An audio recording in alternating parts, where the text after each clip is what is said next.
সালাদ জোরের কাছে দিলাম ওই সময়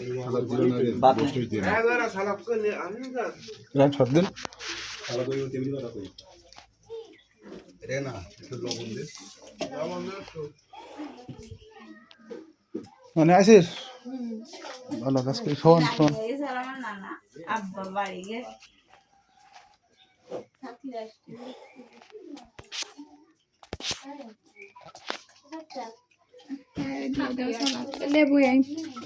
আমি তো যাই আমার একটা জাতি দাও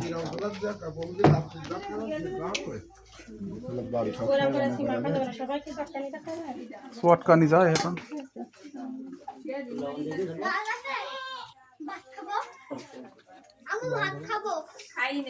ভাত খাবি দুপুর পরে এখন আর কোনো